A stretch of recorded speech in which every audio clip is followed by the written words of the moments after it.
You stand on the edge of a vast river at dawn. The air is cool against your skin, carrying the scent of cedar and wet earth. Smoke rises from a distant settlement, your home. Behind you, the forest stretches endlessly, peaceful, untouched by anything you cannot understand. Around you, everything breathes with purpose. Your people have lived this way for countless generations. Then, on the horizon, something appears. Movement, sails, things you have never seen before. They are coming toward your shore. You do not know that everything is about to change.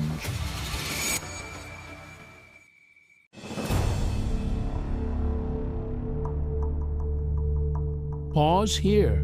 Before we move forward, you need to understand what existed. The year is 1491. Across the lands that will one day be called North America, millions of people have built civilizations of remarkable complexity. You are among them.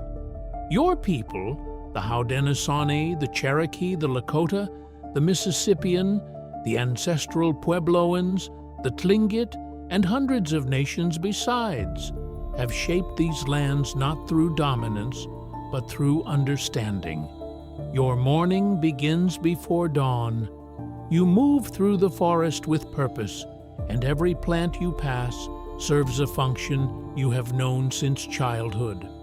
The hickory tree provides food. The birch tree provides bark for your canoes. The ash provides wood for your tools. This is not wilderness. This is a garden, cultivated by your ancestors across millennia, managed through controlled burning, selective harvesting, and careful knowledge passed from generation to generation. Your people number in the millions. Some live in permanent settlements, their houses built in sophisticated architectural styles adapted to local climates. Others follow migration patterns determined by seasons and the movement of game. All of you have developed governments, trade networks, spiritual traditions, art forms, and legal systems. You have mathematicians, astronomers, healers, and storytellers.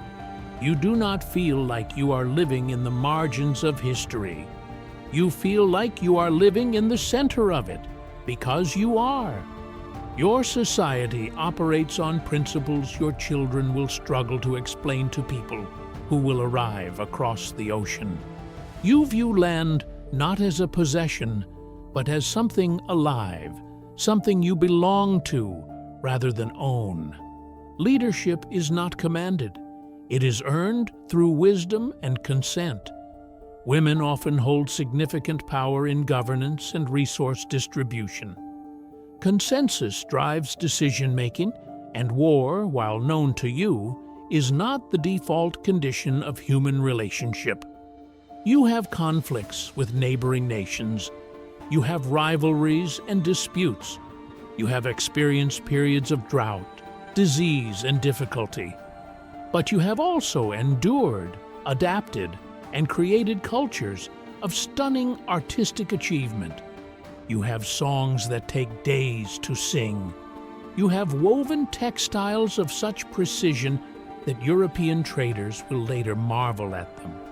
You have built mounds that rival the stone monuments of distant civilizations. You have developed agriculture, mathematics, and astronomical observation. This is your world, and you have no idea it is about to end.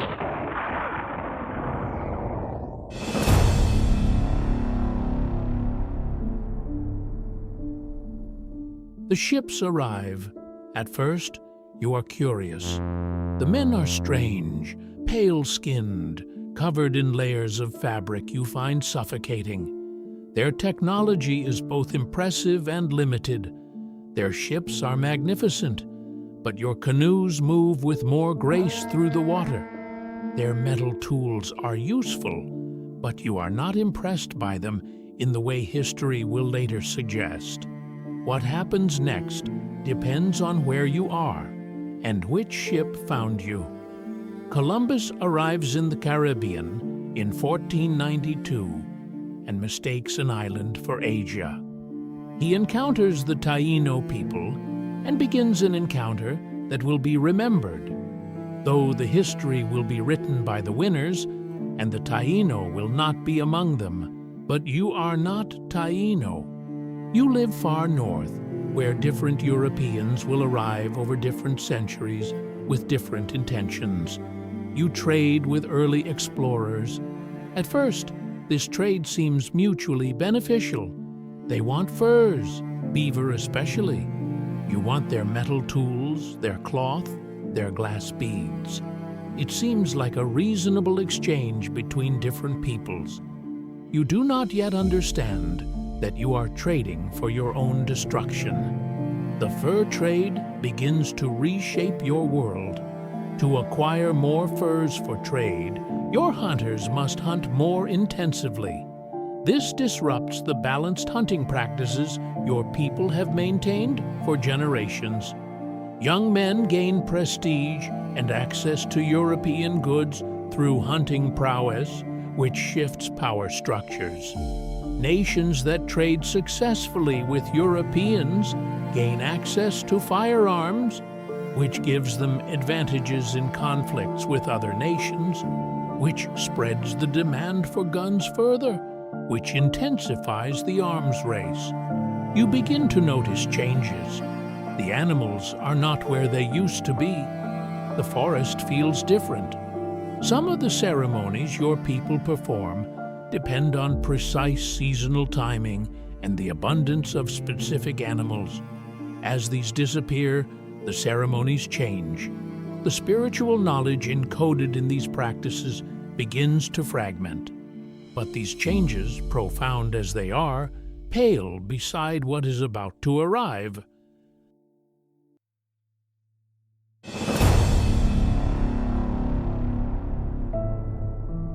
Then comes something that has no name in your language because you have never encountered anything like it before.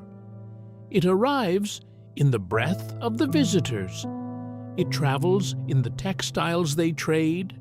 It moves through trade routes faster than any war, faster than any message, faster than any military campaign. It is invisible, and it is merciless.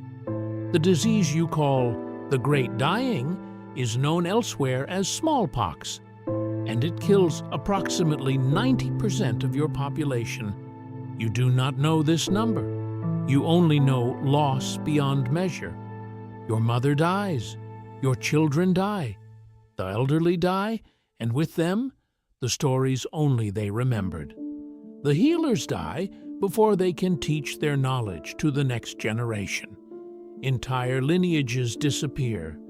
Nations that numbered in the tens of thousands are reduced to hundreds.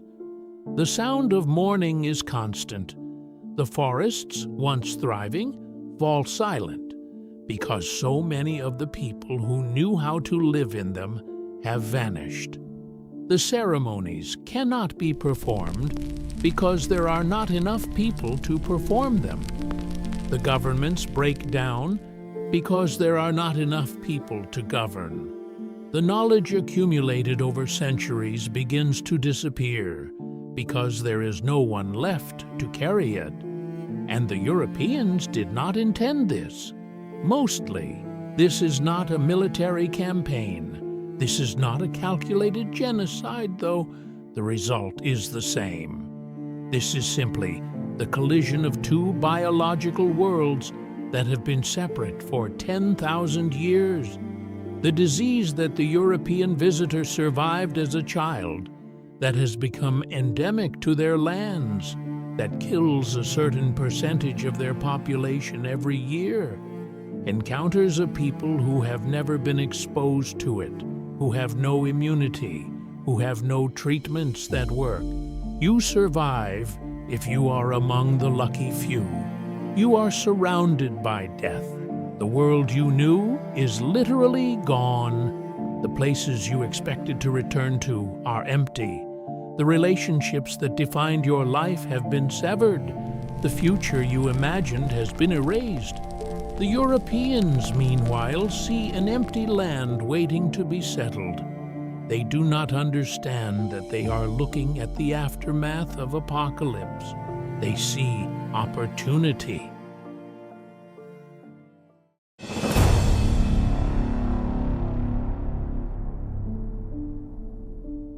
Now comes the second wave, more deliberate and more permanent.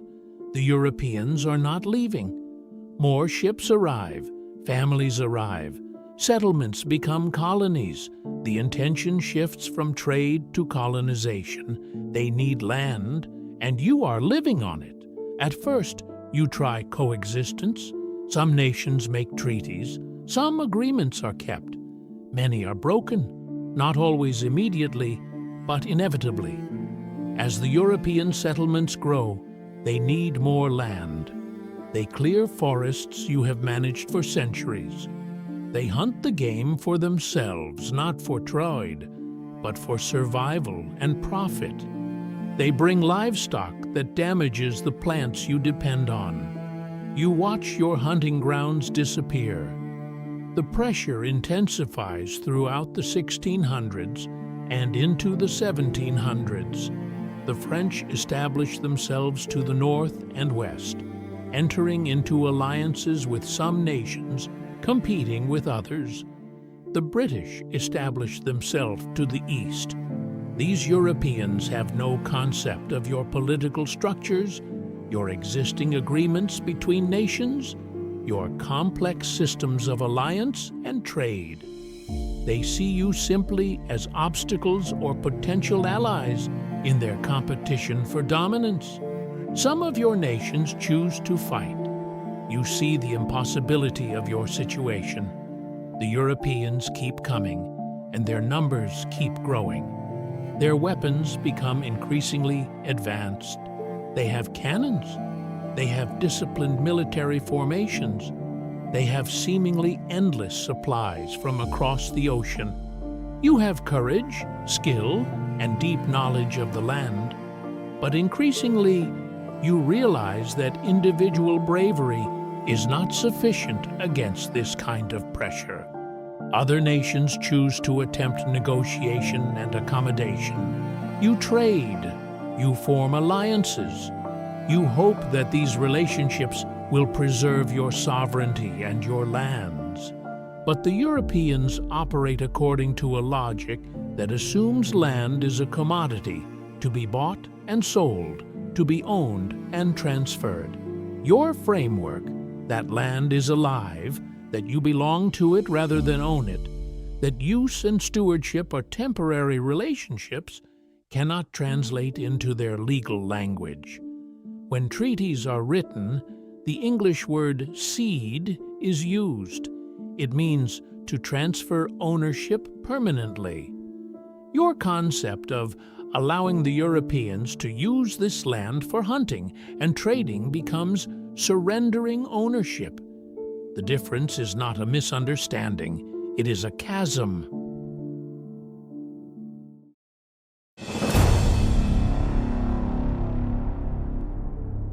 The year is 1823. The United States of America is young, barely 40 years old. It has decided it needs to expand. The Constitution of this new nation has grand words about life, liberty, and the pursuit of happiness.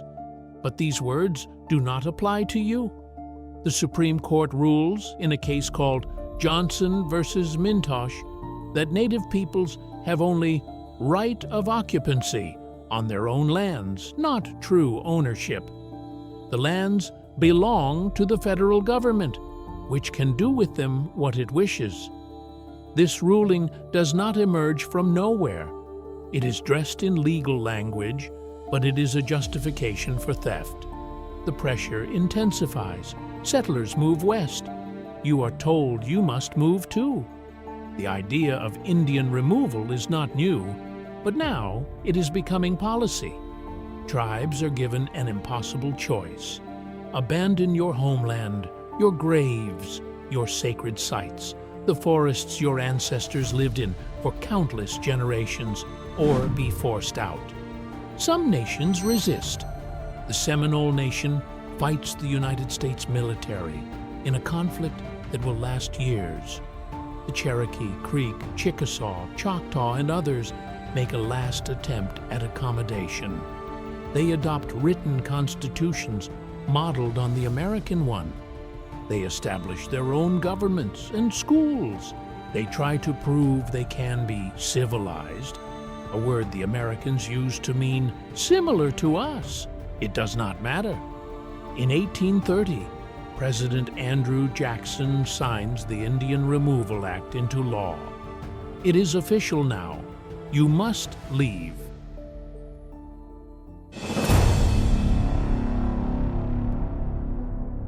You are forced onto a journey that will become known as the Trail of Tears, though you do not use that name.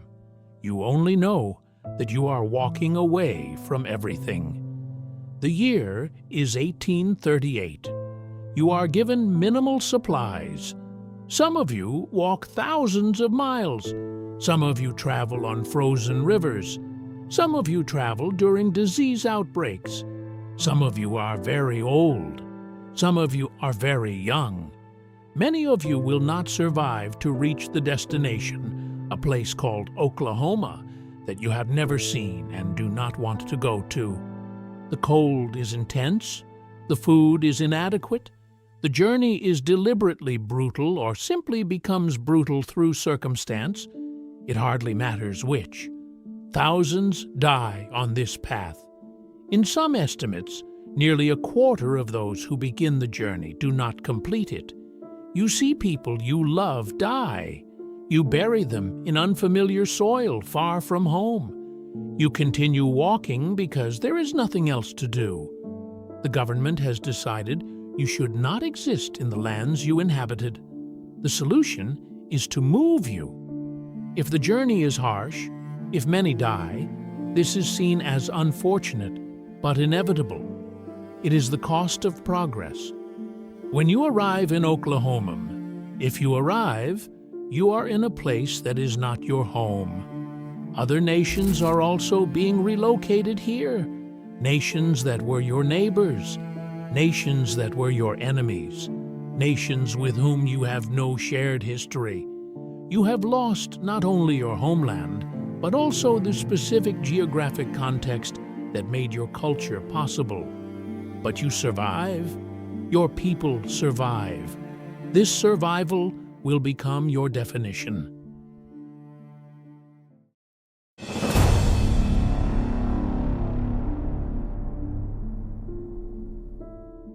The reservation system becomes the new framework of your existence. Your land is parceled out. Hunting is restricted. Fishing is restricted. The use of your own land is regulated by federal agents. You need permission to leave. Your children are taken from you, literally taken, and sent to boarding schools where they are punished for speaking your language, for practicing your traditions, for being who they are. The assimilation policy is not an accident. It is deliberate. The official goal is stated clearly: to kill the Indian to save the man. Your children are taught to be ashamed of their heritage. They are taught that your languages are primitive. They are taught that your spiritual practices are superstition. They are taught that the way your people organized society was backward and inferior. Some of your children survive this experience with their identity intact. Others return to the reservation broken, unable to speak their own language, unable to recognize their own families because they have been away since they were 5 years old. The buffalo, which sustained the Plains nations, are deliberately exterminated. This is not incidental to the colonization process. It is central to it. Without the buffalo, your people cannot hunt. Without hunting, your traditional way of life becomes impossible. You are forced into dependency on government-provided rations that are often inadequate and sometimes deliberately withheld as punishment for resistance. You survive in a state that is not quite freedom and not quite slavery. You own your land, but you cannot do what you want with it. You are not enslaved, but you are under surveillance and control. Your children are returned to you changed, sometimes unable to speak to you in your own language. Decades pass, generations pass. Your grandchildren are born on the reservation. It becomes the only world they know, though the stories say that once, your people lived differently.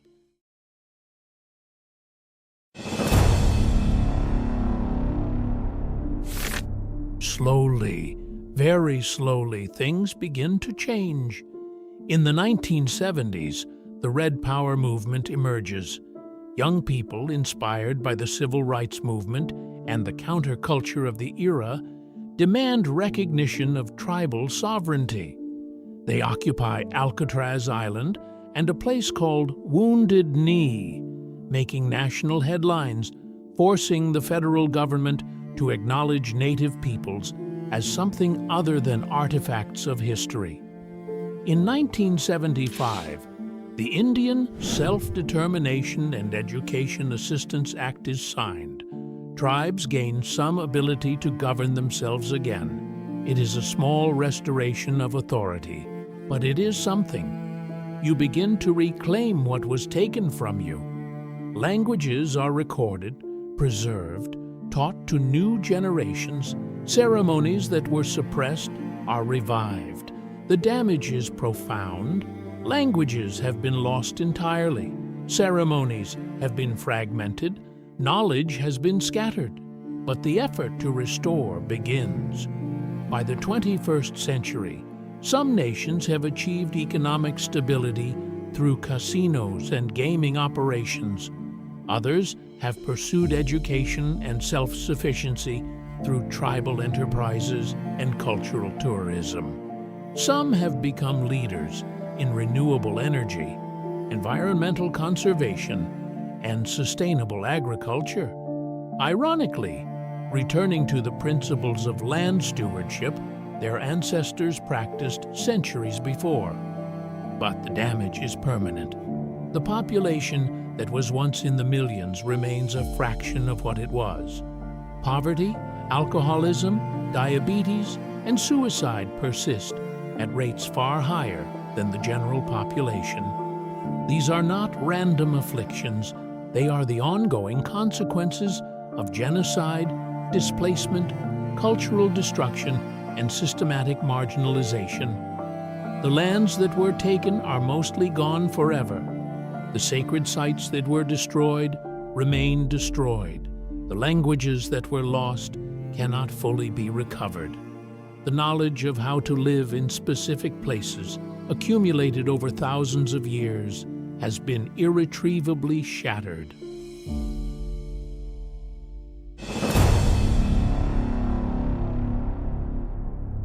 You stand on the same river where we began, but now it is sunset, and you are different. The world you inhabited in 1491 is gone. We remember 1491. The people you descended from have endured something that most nations and civilizations could not survive. Yet, here you are, the language is being relearned by children. The ceremonies continue, though in altered forms. The nations persist, diminished but undying. This is not a story of triumph. The losses were too great for that. Millions dead, culture shattered, lands stolen, knowledge lost. These are not recovered by persistence alone, but it is also not a story of extinction. Against impossible odds, your people survived. They survived the disease that killed 9 of every 10. They survived the military campaigns. They survived forced relocation. They survived the systematic attempt to erase them culturally, linguistically, spiritually. The world of 1491 is truly gone. The world your people inhabited for thousands of years before that is gone. The future that was stolen from you will never be lived, but you are here. Your children carry your blood. Your languages, though diminished, are being spoken. Your ceremonies, though changed, continue. Your nations, though challenged, persist. This is the story of Native American history. It is not a story that ends in resolution or victory. It is a story that continues, bearing the weight of everything that was lost, while building something new from what remains. You stand on the shore and remember. The forest is still there, the river still flows, the sky still holds the same stars your ancestors looked at, and you are still here